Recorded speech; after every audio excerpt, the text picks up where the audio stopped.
بسم الله الرحمن الرحيم. اهلا وسهلا بكم في قناة كل يوم بداية جديدة.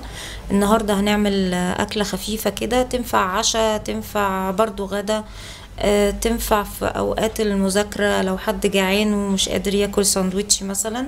هنعمل ماك تشيز او المكرونة بالجبنة. هنحتاج لها حوالي للفرد، يعني الكمية دي تكفي فرد، حوالي كوباية مكرونة هنا كده في بولة اهي، من الصغير اي شكل بقى من اشكال المكرونة، بس يفضل اللي هي الحاجات الصغيرة المرمرية دي او الهلالية. ومعايا جبنة رومي مبشورة، ومعايا جبنة موتزاريلا، ومعايا ملح، ومعايا شوية لبن صغيرين، معلقتين لبن، ومعايا معلقتين زيت نباتي، ومعايا نص معلقة صغيرة نشا. اول حاجة هعملها ان انا هجيب المية السخنة، مية مغلية من الكاتل، هحط على المكرونة. الاكلة دي بتتعمل في الميكروويف يا جماعة. هحطها كده على المكرونة، وهحط عليها معلقتين زيت نباتي كده، واحط ملح. طبعا الملح بيبقى حسب الرغبة كده، وهقلبهم كويس، وهحطها في الميكروويف 5 دقايق في الميكروويف، واطلعها اشوفها لو استوت خلاص اوكي، لو ما استوتش بزود دقيقتين كمان. احطها في الميكروويف. انا حطيتها اهو في الميكروويف 5 دقايق كده، بقوا 44 ثانية. بعد ما تخلص هشوفها استوت ولا لا. لو استوت خلاص، ما استوتش هنستنى نزود دقيقتين في دقيقتين او دقيقتين في دقيقة لحد ما تستوي. المكرونة اهي استوت يا جماعة اهي، خدت 7 دقايق وصفيتها من المية بتاعتها، فهي لسه سخنة خالص. هعمل ايه بقى؟ هحط معلقة النشا، انا اسفة البخار طلع على الكاميرا. هحط معلقة النشا، وهحط شوية لبن،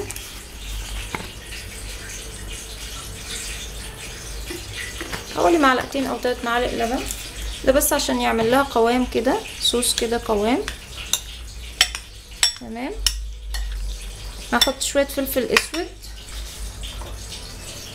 هي عليها ملح، وهنحط الجبنة، شوية فلفل اسود، وهبتدي احط شوية جبنة عشان تتلخبط معاهم كده، شوية جبنة رومي او تركي زي ما بتقولوا عليها، عشان دي فيها فلفل مبشورة، فيها فلفل اسود. الاسود ده فلفل على فكرة. هحط الجبنة دي الخبطها فيها كلها، وبعدين احط تاني جبنة على الوش. ممكن لو عندك جبنة شيدر سواء صفرة او اورنج بتبقى جميلة برضو، لان الشيدر بتشد بتمط، وبتبقى طعمها تحفة جدا في الحاجات دي، في البيتزا وفي الحاجات دي، بس انا ما عنديش شيدر والله. ماشي كده. طبعا انت لو عايزة تضيفي اي حاجة، تضيفي قطع سجق، تضيفي قطع بسطرمة، تضيفي قطع زيتون ممكن، لكن هي الماك تشيز الاصلية بتتعمل كده. دلوقتي بقى هحط شوية جبنة تانيين كده على الوش كده اهو، برضو الفلفل الاسود عشان ما يجيش في البق بقى، بيبقى حراق وبيضايق كده.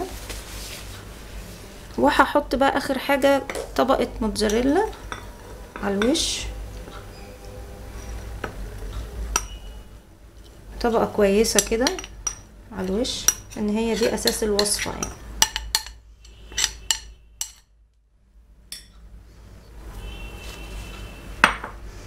وهرجعها بقى الميكروويف دقيقتين بالظبط لحد الجبنة ما تسيح، مش هتتلون طبعا، هتسيح بس الجبنة وخلاص كده تكون استوت. وكده يا جماعة المكرونة خلصت والجبنة ساحت زي ما انتوا شايفين كده. مش قادرة اقول لكم الريحة فظيعة تجنن. الوجبة دي او الكمية دي تكفي ممكن فردين، يعني ممكن تكفيني انا وفرحة. الجبنة طبعا سايحة فيها من جوه، والطبقة اللي على الوش كمان، والاصفر اللي في الجنب ده الجبنة الرومي او الجبنة التركي مطلعة الزيوت بتاعتها فوق. انا كان عندي 3 قطع سجق باقيين من امبارح، فسخنتهم جنب المكرونة. ممكن كنت اقطعهم واخليهم جوه المكرونة، بس انا فضلت اخليهم بره، وكده تعتبر وجبة متكاملة فيها بروتين وفيها نشويات وفيها دهون وفيها فيتامينات، فيها كل حاجة. اتمنى يكون الفيديو خفيف عليكم وتكونوا استفدتوا بيه. دي تنفع وجبة للغداء او للعشاء، ظريفة وخفيفة، وممكن ولادنا او بناتنا يعملوها بنفسهم لانها سهلة ما فيهاش اي حاجة.